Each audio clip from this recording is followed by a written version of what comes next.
Comenzamos el capítulo 8 de los Hechos de los Apóstoles.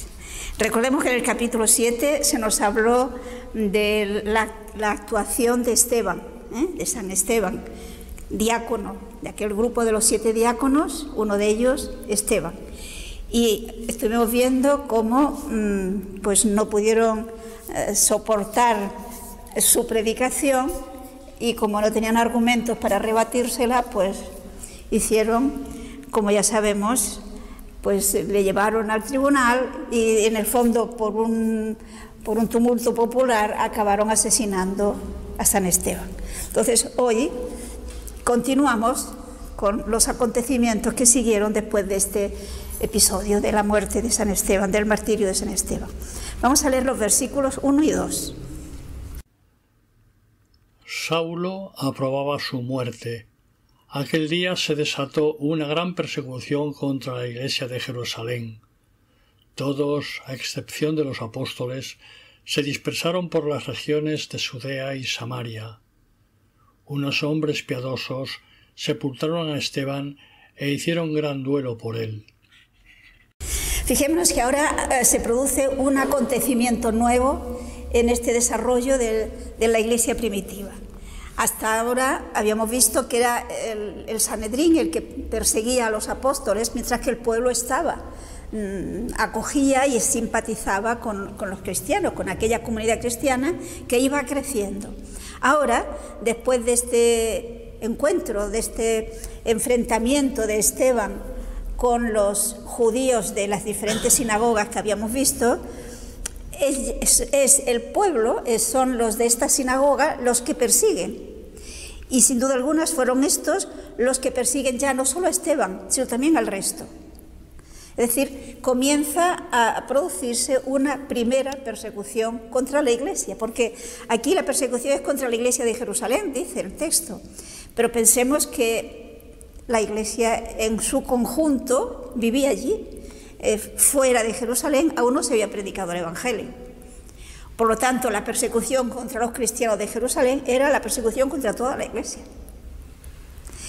Pero fijémonos que precisamente estas circunstancias dolorosas son la ocasión para que el Evangelio se predique fuera de Jerusalén. Es decir, observamos cómo Dios siempre sabe sacar cosas buenas de los acontecimientos. Y por lo tanto la persecución, repito, es la ocasión para que el Evangelio se predique fuera. Y aquí se nos dice que los cristianos se dispersaron por toda la región de Judea y Samaria. Recordemos que Jerusalén pertenecía a la región de Judea, a continuación estaba la región de Samaria, de la cual se nos va a hablar después, y más hacia el norte Galilea. Digamos, distintas zonas, regiones de Israel en aquel tiempo. Pero no sé si se han fijado que la persecución no va contra todos. ¿Se han fijado a quién no persigue? A los apóstoles. ¿Y por qué? ¿Se acuerdan el problema que se produjo en el capítulo 6, que nos relató San Lucas en el capítulo 6, entre los cristianos helenistas y los cristianos hebreos? Se ve que la elección de los diáconos, por los nombres que tienen estos diáconos, todos eran helenistas. Y estos helenistas, con un criterio mucho más amplio, con una visión mucho más amplia, menos tradicionalista, diríamos, pues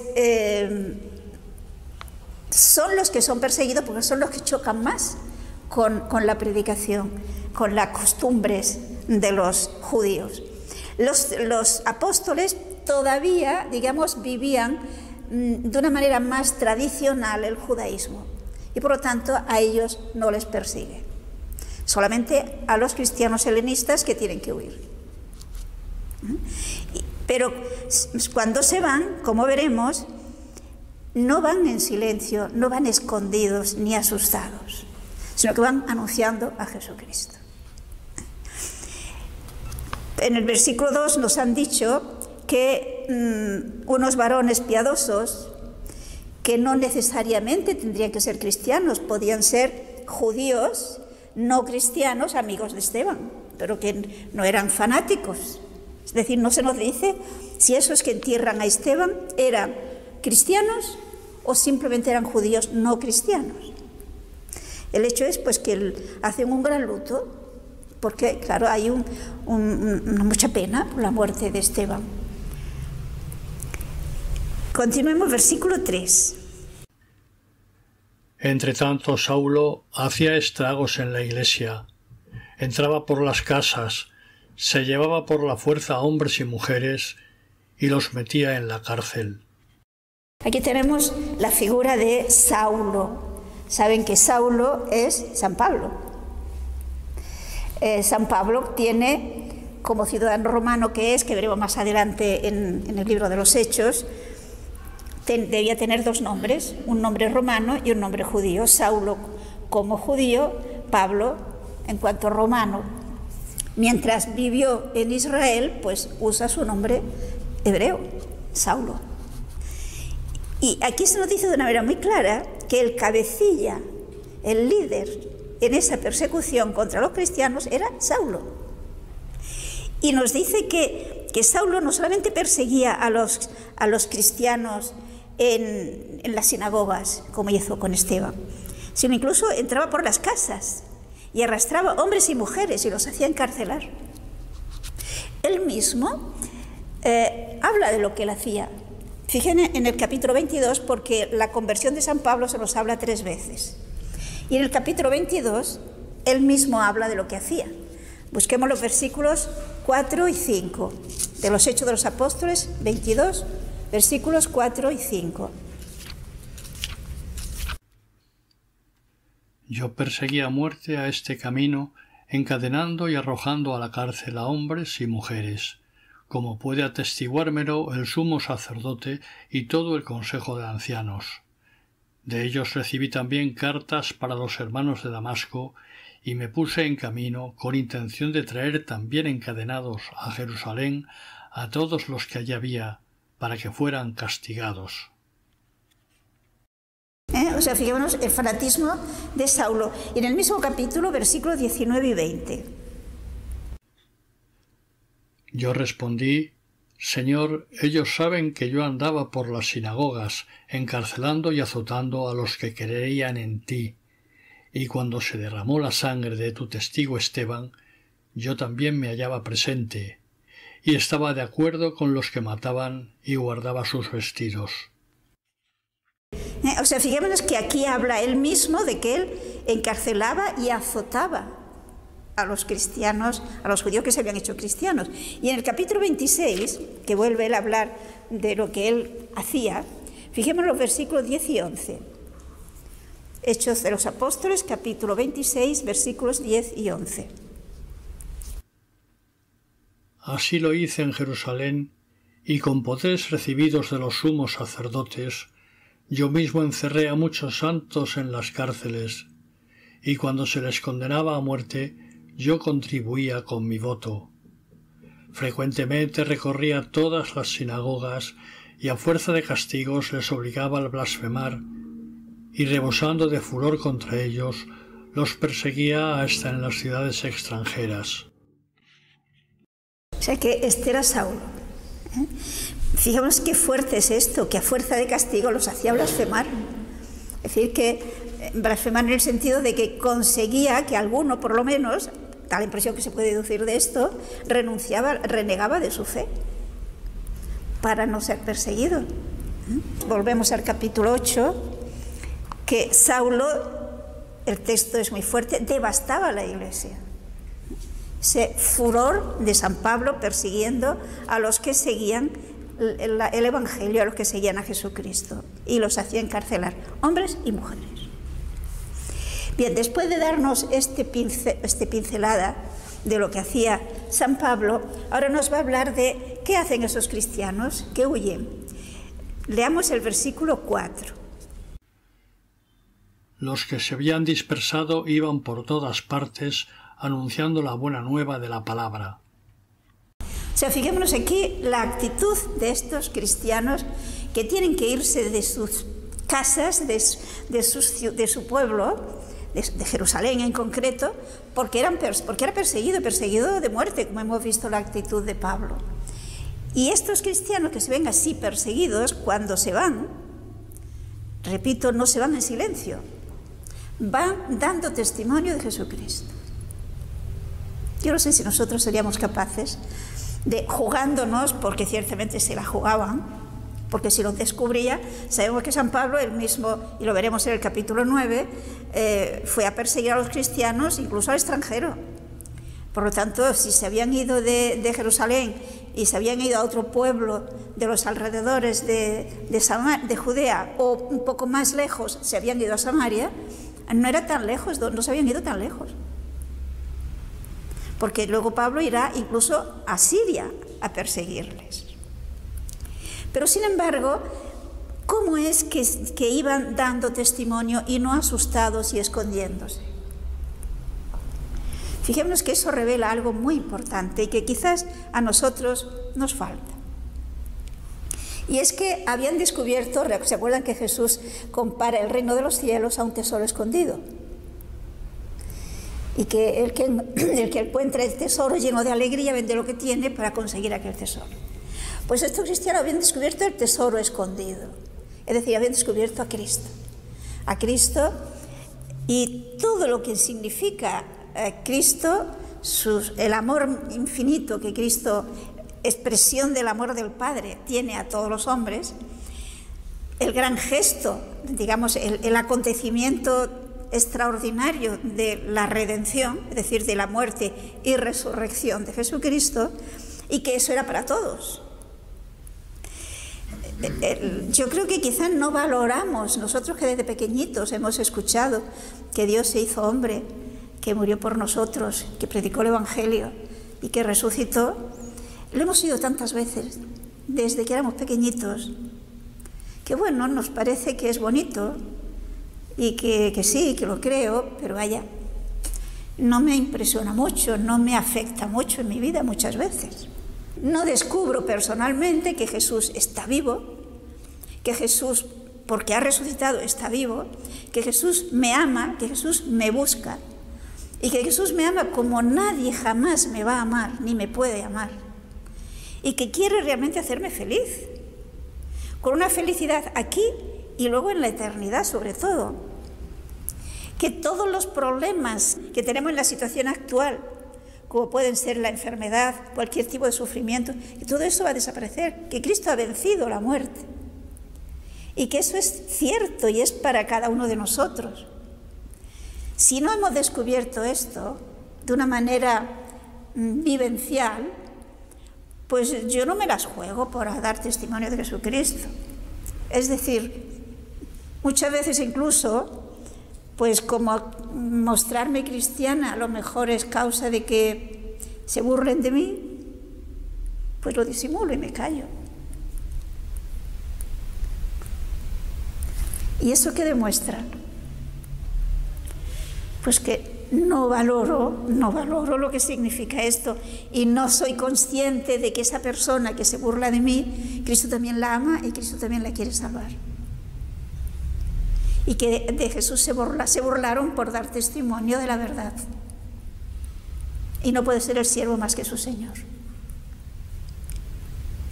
Pues estos cristianos, que no olvidemos, recordemos que ya lo habíamos visto anteriormente, eran aquellos que habían asistido constantemente, de una manera asidua, a la predicación de los apóstoles, que habían participado de la vida de comunidad, de comunión, que habían participado de la Eucaristía, de la oración.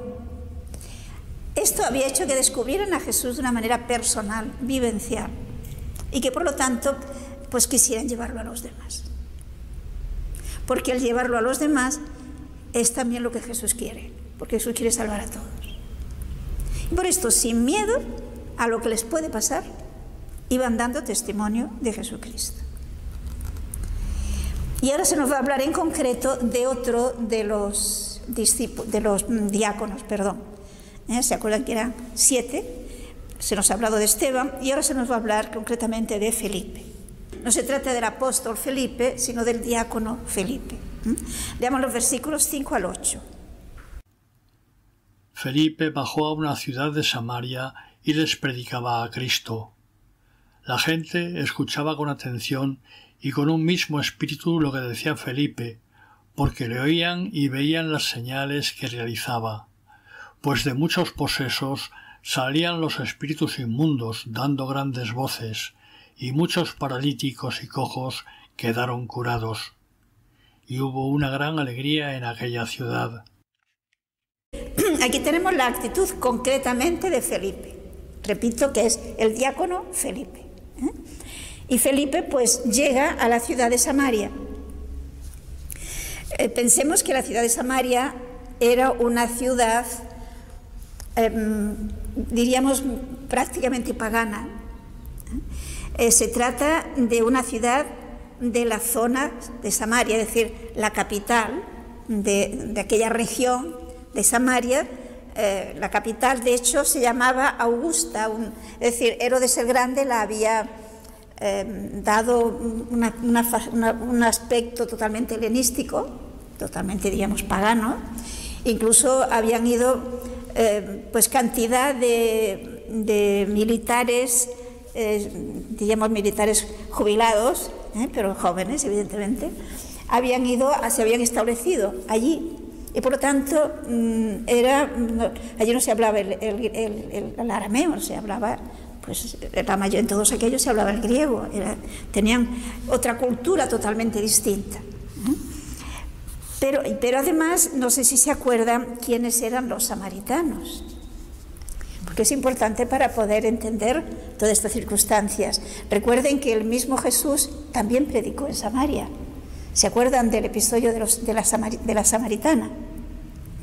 Quizás vamos a leer unos versículos de aquel. Es en el Evangelio de San Juan, en el capítulo 4, los versículos 39 al 42. Es decir, no vamos a leer todo el episodio, solo del 39 al 42. Muchos samaritanos de aquella ciudad creyeron en él por las palabras de la mujer que le atestiguaba: «Me ha dicho todo lo que yo he hecho». Cuando llegaron donde él los samaritanos, le rogaron que se quedara con ellos, y se quedó allí 2 días. Y fueron muchos más los que creyeron sus palabras, y decían a la mujer: «Ya no creemos por tus palabras, que nosotros mismos hemos oído y sabemos que este es verdaderamente el Salvador del mundo».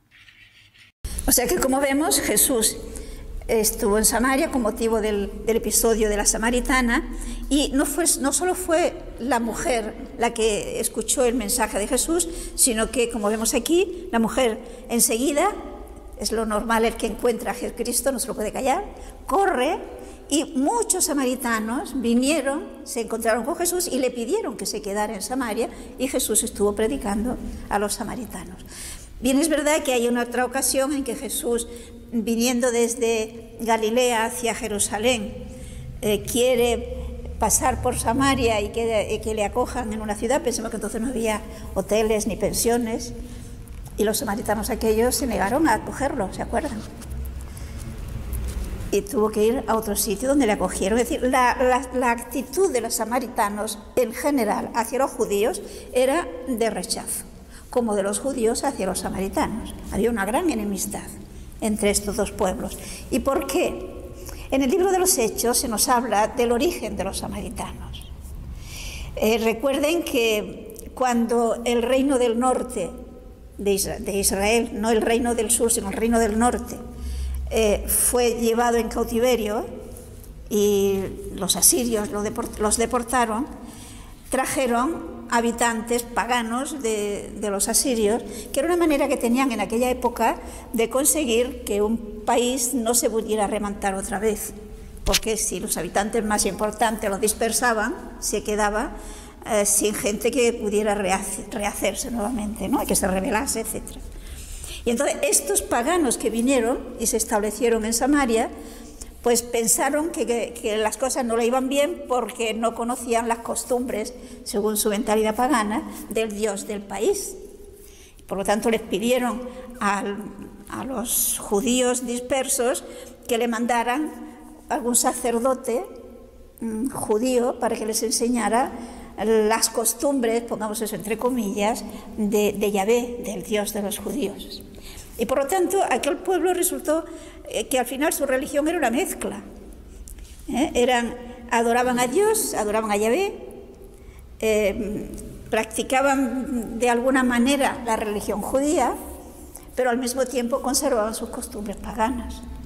Por lo tanto, no eran propiamente judíos, ni de raza ni de religión. Los consideraban como un poco disidentes, ¿no? Hermanos separados, diríamos quizás nosotros. Pero sin embargo, vemos que cuando llega Felipe, en este caso concreto, allá en Samaria, la gente está hambrienta de conocer la verdad.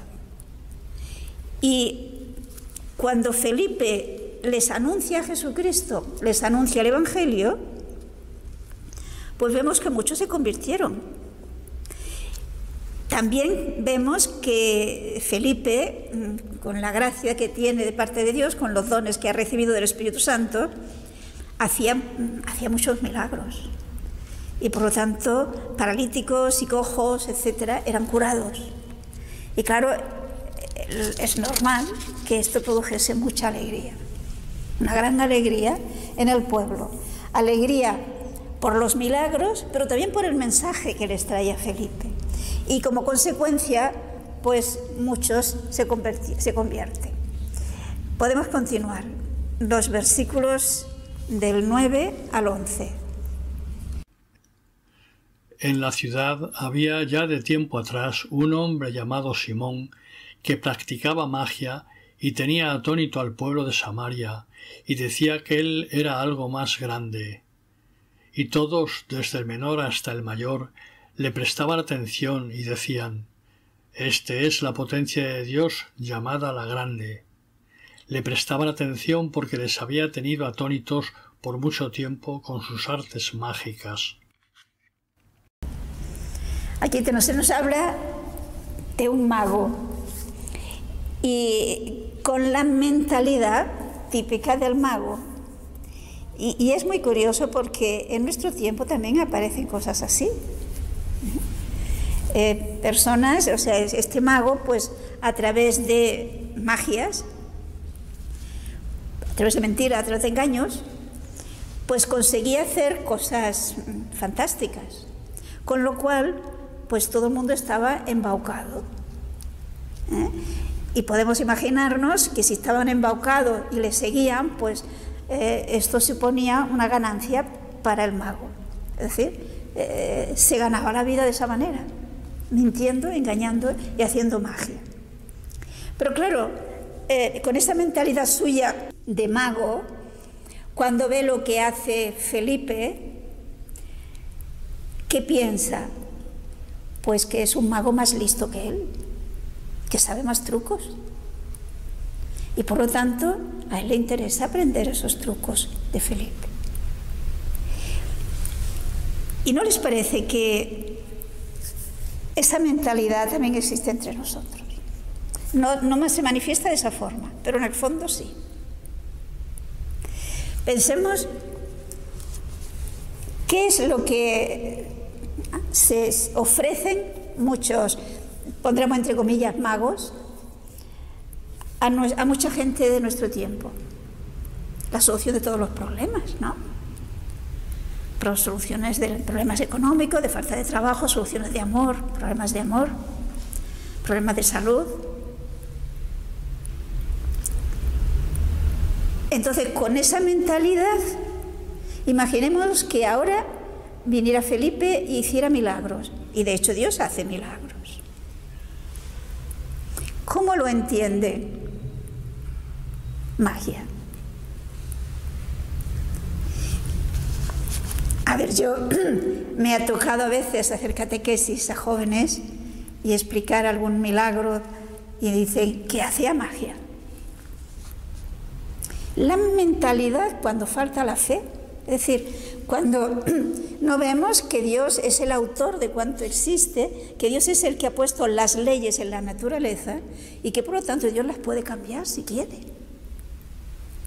Y de hecho las cambia cada vez que hace un milagro. Pero cuando falta la fe, se quieren buscar explicaciones a ese hecho. Se quieren buscar interpretaciones desde la mentalidad nuestra. Por ejemplo, cuántas veces a lo mejor quizá habremos escuchado, ciertamente alguna vez se ha dicho, de que lo que ocurrió cuando Jesús hizo la multiplicación de los panes y de los peces, pues fue que, bueno, que cada uno aportó lo que traía y hubo para todos. ¿Y por qué le dan esa solución?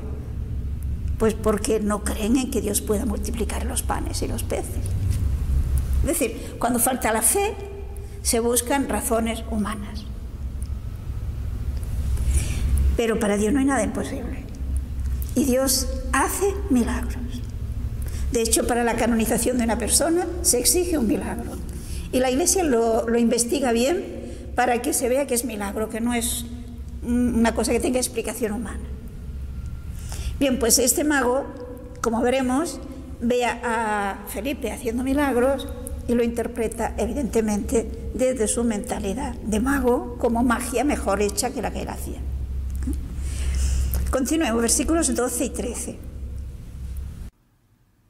Pero cuando creyeron a Felipe que anunciaba la buena nueva del reino de Dios y el nombre de Jesucristo, empezaron a bautizarse hombres y mujeres. Hasta el mismo Simón creyó y, una vez bautizado, no se apartaba de Felipe y estaba atónito al ver las señales y grandes milagros que se realizaban. Aquí tenemos, por lo tanto, que cuando llega Felipe y predica el Evangelio y hace toda esta serie de milagros, pues la gente cree. Porque fijémonos que cuando lo que se nos habla puede ser muy bonito, pero no coincide con la verdad. Yo no sé si ustedes se dan cuenta que en nuestro interior hay algo que lo rechaza. En cambio, cuando lo que se anuncia es la verdad, sintoniza con nuestro interior. Hay algo en nosotros que nos dice, sí, eso es así. ¿Por qué? Porque estamos hechos por Dios y estamos hechos para la verdad. Y por consiguiente lo que nos satisface, lo que nos llena de paz, lo que nos llena de alegría es cuando nos encontramos con la verdad. Por esto muchos hombres y mujeres creen la palabra de Felipe y Felipe los bautiza. Recordemos que Felipe es diácono y por lo tanto sí que puede bautizar. Como veremos, no podrá, por ejemplo, confirmar ni podrá celebrar la Eucaristía porque no tiene la plenitud del sacerdocio. Pero, ¿qué tenemos que entender cuando se nos dice que también este mago creyó y se bautizó? Pero fijémonos que nos dice que estaba, diríamoslo así, pegado a Felipe, no se apartaba de Felipe y que estaba atónito, asombrado, viendo los milagros que hacía Felipe. Por lo que sigue, podemos deducir que realmente este hombre no creyó. Pensó que Felipe era un mago, repito, más mago que él, que sabía trucos más importantes y que por lo tanto bautizándose era el primer paso para aprender esa magia. De ahí que no se separaba de Felipe para ver si encontraba por dónde estaban los trucos. Y prueba de que no creyó es lo que ahora nos dirá a continuación, versículos 14 al 17. Al enterarse los apóstoles que estaban en Jerusalén de que Samaria había aceptado la palabra de Dios, le enviaron a Pedro y a Juan. Estos bajaron y oraron por ellos para que recibieran el Espíritu Santo, pues todavía no había descendido sobre ninguno de ellos. Únicamente habían sido bautizados en el nombre del Señor Jesús. Entonces les imponían las manos y recibían el Espíritu Santo. Vale, fijémonos que aquí tenemos un aspecto muy interesante para conocer la Iglesia, cómo funcionaba entonces, que si nos fijamos es igual que ahora. Vemos que Felipe ha estado predicando, por lo tanto, en Samaria, pero sin embargo en Jerusalén, siguen en contacto. Saben en Jerusalén los apóstoles cómo se va desarrollando. Y por lo tanto le llega la noticia de que ha habido tantas personas que han creído en Samaria. Y lógicamente Felipe, repito, les ha bautizado. Pero ¿por qué va Pedro y Juan? Los apóstoles, San Pedro, el primer papa, y San Juan. ¿Por qué va a Samaria? ¿Por qué van ellos? Confirmar. Exacto. Porque Felipe no los había podido confirmar, no tenía la plenitud del sacerdocio, no los podía confirmar. Por lo tanto, Pedro y Juan van a Samaria, ven realmente el fruto de la predicación de Felipe y completa digamos, el inicio de aquellos primeros cristianos. Saben que los sacramentos de la iniciación cristiana son el bautismo, la confirmación y la Eucaristía, que es lo que los apóstoles Pedro y Juan, no se nos dice de la Eucaristía, pero sin duda que también celebraron la Eucaristía. Y aquí vemos el rito del sacramento de la confirmación. Es que si nos damos cuenta, esencialmente es el mismo, ¿no? Los apóstoles oran y van imponiendo las manos a cada uno de ellos y entonces reciben el Espíritu Santo.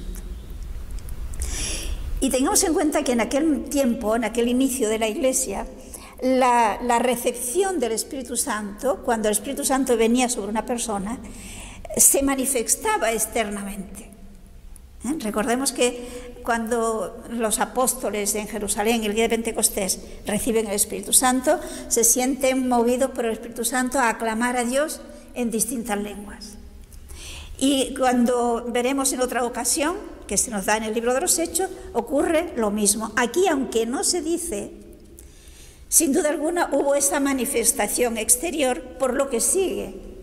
O sea, aquellos cristianos reciben el Espíritu Santo y se sienten impulsados a alabar a Dios bajo esa fuerza del Espíritu Santo que les mueve a alabar a Dios, repito, y a dar testimonio de Jesucristo. Un detalle, dice aquí que aquellos cristianos solo habían sido bautizados en el nombre del Señor Jesús. ¿Qué quiere decir esto Lucas cuando dice que fueron bautizados en el nombre del Señor Jesús? ¿Es que no se bautizaron en el nombre del Padre y del Hijo y del Espíritu Santo? Sí. La fórmula del bautismo es en el nombre del Padre y del Hijo y del Espíritu Santo. Pero dicen que es que el bautismo en el nombre del Señor Jesús quiere decir en el bautismo que instituyó Jesús, para diferenciarlo, por ejemplo, del bautismo de Juan el Bautista. El que hacía Juan Bautista no era sacramento, no producía la gracia. En cambio, el bautismo que instituyó Jesús, ese sí que es sacramento y por lo tanto es un nuevo nacimiento. Y ese se hacía en el nombre del Padre y del Hijo y del Espíritu Santo. Versículo 18 al 24. Al ver Simón que mediante la imposición de las manos se daba el Espíritu, les ofreció dinero diciendo: «Dadme a mí también ese poder para que reciba el Espíritu Santo aquel a quien yo imponga las manos». Pedro le contestó: «Vaya tu dinero a la perdición y tú con él, pues has pensado que el don de Dios se compra con dinero. En este asunto no tienes tú parte ni herencia, pues tu corazón no es recto delante de Dios. Arrepiéntete pues de esa tu maldad y ruega al Señor a ver si te perdona ese pensamiento de tu corazón. Porque veo que tú estás en hiel de amargura y en ataduras de iniquidad». Simón respondió: «Rogad vosotros al Señor por mí, para que no venga sobre mí ninguna de esas cosas que habéis dicho». ¿Se dan cuenta cómo esto demuestra que este hombre realmente no había creído?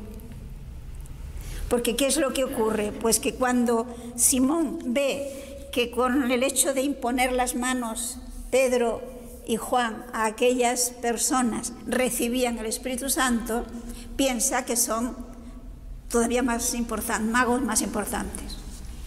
Y él quiere tener esa potestad que tienen los apóstoles. Y por lo tanto, fijemos que lo quiere comprar, les ofrece dinero a San Pedro para que les dé ese poder. Fijemos que ese pecado de negociar con las cosas sagradas, precisamente se llama simonía de este. Porque Simón es el primero, este mago es el primero, que quiere conseguir esa potestad de poder comunicar el Espíritu Santo con la imposición de sus manos, y para eso les ofrece dinero. Pero aquí nos vemos la respuesta de Pedro, cómo le dice de una manera clara y rotunda que él no está actuando de buena fe, que incluso dice: no tienes parte en esta heredad, porque tu corazón no es recto delante de Dios. Y por consiguiente, ¿qué remedio hay? Pues arrepiéntete de esa maldad y ruega al Señor que te perdone. Podríamos preguntarnos, ¿y por qué le dice ruega al Señor que te perdone? ¿Es que Pedro no le podía perdonar y darle la absolución? ¿Qué les parece? ¿Lo podía perdonar o no lo podía perdonar? Exacto. Para poderle perdonar tenía que arrepentirse y tenía que cambiar de actitud. Y lo que le está diciendo es que pida a Dios que le dé la gracia de ver el error en el que está y que se arrepienta. Porque si no se arrepiente, ni Pedro, con ser el Papa, le puede perdonar. Ni Jesús le habría perdonado. Recordemos que a los judíos, a los fariseos, les dirá: moriréis en vuestros pecados, porque si no creéis, moriréis en vuestros pecados. Pues Simón tiene que creer, tiene que cambiar de mentalidad, tiene que arrepentirse. Y como él en ese momento realmente no está arrepentido, ni se da cuenta de que lo necesite, no es consciente de la barbaridad que está haciendo, porque no ha creído, pues lo que tiene que hacer es pedirle a Dios que le dé la gracia que necesita, porque es un ciego que no ve y se piensa que es muy listo. Pero quizás nos podríamos cuestionar, y entonces, ¿cómo es que este hombre parece que realmente se arrepiente? Porque fijamos que Simón le dice a Pedro y a Juan: rogad vosotros por mí al Señor, para que no me sobrevenga todo eso que habéis dicho. Es que realmente estaba ya arrepentido, ¿no? Es que con su mentalidad de mago piensa que todo eso que ha dicho Pedro es como una maldición que va a caer sobre él, entonces vosotros rogad para que no caiga todo eso sobre mí. Es decir, fijémonos cómo esa mentalidad materialista, incrédulo, de tal manera le tiene obcecado que es incapaz de ver la verdad, es incapaz de creer. Cuando se tienen prejuicios muy arraigados, que no se tiene ni el más mínimo idea de que aquello es una barbaridad, no existe posibilidad de cambiar. Tiene que empezar por darse cuenta que está mal, que está en una situación que no es la correcta. Es decir, mientras no reconocemos nuestro pecado, no podemos arrepentirnos. Tenemos que empezar por caer en la cuenta de que la actitud que quizás nosotros hemos tenido un tiempo y que la justificamos no es la correcta, no es la que corresponde a la verdad, y por lo tanto no es la que me hace bien a mí. No solamente ofende a Dios, que por supuesto ofende a Dios, como se va a negociar con las cosas de Dios, sino que además está perjudicando en este caso a Simón. Pero necesita la gracia para verlo. Por eso conviene rezar por los pecadores, ¿no? La Virgen en Fátima, que estamos celebrando el centenario, les pidió a los pastorcitos que rezaran por los pecadores. Hemos de rezar para que el Señor les dé luz y que vean. Que nos lo dé a nosotros, por supuesto, porque quien diga que no tiene pecado es un mentiroso. Y a veces quizás no lo vemos. Bueno, continuamos, versículo 25. Ellos, después de haber dado testimonio y haber predicado la palabra del Señor, se volvieron a Jerusalén, evangelizando muchos pueblos samaritanos. O sea, aquí tenemos pues que los apóstoles, una vez que han confirmado a aquellos cristianos en Samaria, regresan a Jerusalén. Pero podríamos decir que aquí tenemos un primer viaje apostólico misionero. Pedro y Juan han ido directamente a Samaria. Una vez que han cumplido su misión allí, no regresan sin pasar por ningún sitio, sino que aprovechan el viaje para ir por distintas aldeas, distintas ciudades, anunciando a Jesucristo. No se nos dice si creyeron muchos o pocos, pero tenemos que suponer que alguno creería, ¿no? Es decir, aprovechan todas las oportunidades para dar testimonio de Jesucristo. Ojalá que nosotros también lo hagamos así, ¿no? Que sepamos aprovechar todas las oportunidades que Dios nos da para dar testimonio de Jesucristo.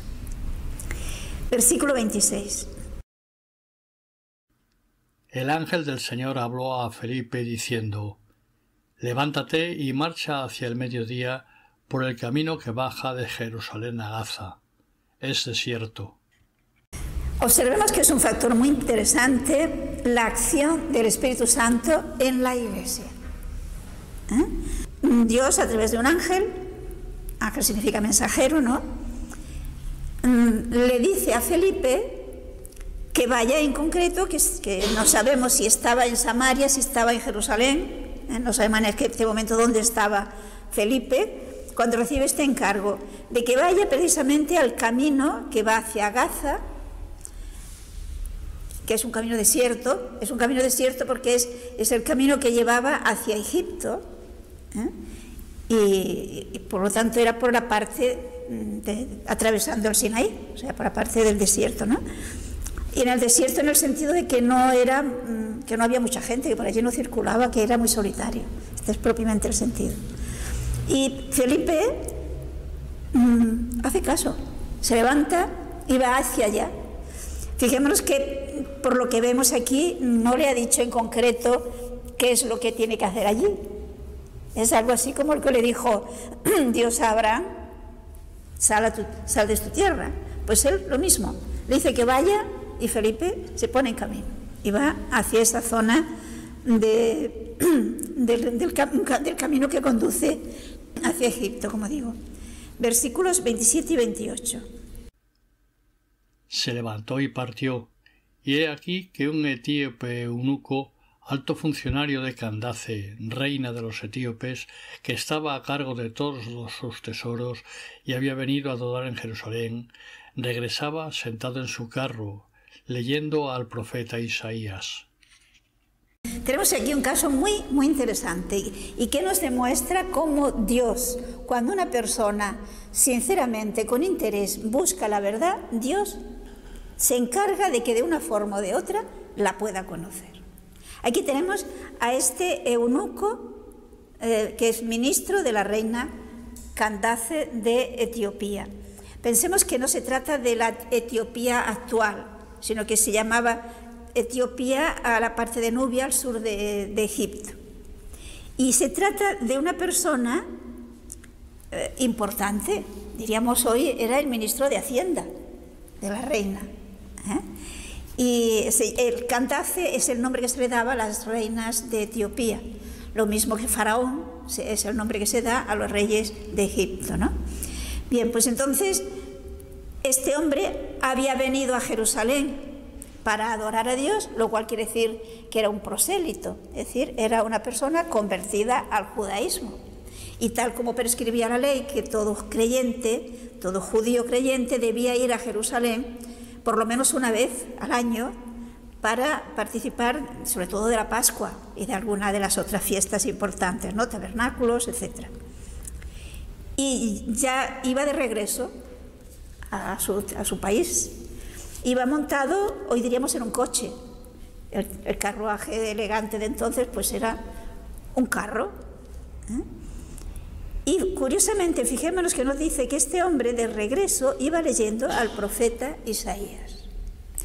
Con lo cual, de alguna manera, se nos revela cómo era este hombre. Era un hombre piadoso, era un hombre inquieto, un hombre que quería realmente conocer la verdad. Y por consiguiente iba leyendo la Biblia.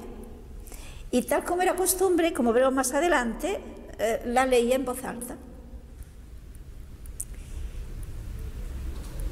Y Felipe puede escucharlo, por lo tanto. Continuemos, versículo 29 al 31. El Espíritu dijo a Felipe: acércate y ponte junto a ese carro. Felipe corrió hasta él y oyó leer al profeta Isaías, y le dijo: ¿entiendes lo que estás leyendo? Él contestó: ¿cómo lo puedo entender si nadie me hace de guía? Y rogó a Felipe que subiese y se sentase con él. Fijémonos que aquí cómo nos revela muy bien esa actitud de apertura y de sencillez de este hombre. Va montado en su carruaje, va leyendo en voz alta el texto de Isaías y Felipe lo oye. Se da cuenta de lo que está leyendo. Y se entabla diálogo. Pero observemos que dice el texto, el Espíritu Santo quien dice a Felipe: acércate. Y Felipe acelera el paso y se acerca al carruaje. Entablar conversación, dos personas que van viajando, era muy normal. Recordemos cuando nos relata San Lucas el episodio de los discípulos de Emaús. No les extraña que se acerque Jesús, es decir, ese personaje que en principio no saben quién es, y que participe de la conversación que llevan ellos. Es decir, eso era normal. De hecho, yo creo que esto igualmente sigue ocurriendo ahora, ¿no? Personas que van caminando, pensemos, por ejemplo, los peregrinos que van a Santiago, ¿no? Es frecuente que si uno está haciendo el peregrinaje y otro va por allí y se encuentran, que hablen y que se encuentren y que quizás caminen un tiempo juntos. Por lo tanto, ahí no hay nada de extraño. Pero Felipe no pasa indiferente en la situación de este eunuco. Está movido por el Espíritu Santo y comprende que tiene que hablarle. Y fijémonos cómo actúa la providencia, que precisamente en el momento que Felipe se acerca esté leyendo a Isaías y el texto concreto que veremos ahora que estaba leyendo. Y que por lo tanto Felipe con toda naturalidad le diga: ¿entiendes lo que estás leyendo? Y fijémonos la sencillez de este hombre para reconocer su ignorancia. Y le dice: ¿y cómo lo voy a entender si alguien no me lo explica? De hecho, la Biblia, pues muchísimos pasajes necesitan explicación, porque se puede entender mal. Nos lo dice San Pedro. Lo cual no quiere decir que por lo tanto que no lo leamos. Hay otros muchísimos que sí que se entienden perfectamente. Lo único que puede pasar es que lo que no entiendo, pues pregunte a quien me lo pueda explicar. Y es lo que hace este hombre. Lo lee y como no entiende, pues sencillamente lo reconoce. ¿Y cómo lo voy a entender si no me lo explica? Y por lo tanto, como ha visto que Felipe se lo puede explicar, le invita a que se suba al carruaje. Y por lo tanto, Felipe sube al carro y se sienta junto al eunuco. Y veamos el pasaje que estaba leyendo, desde el versículo 32 al 34.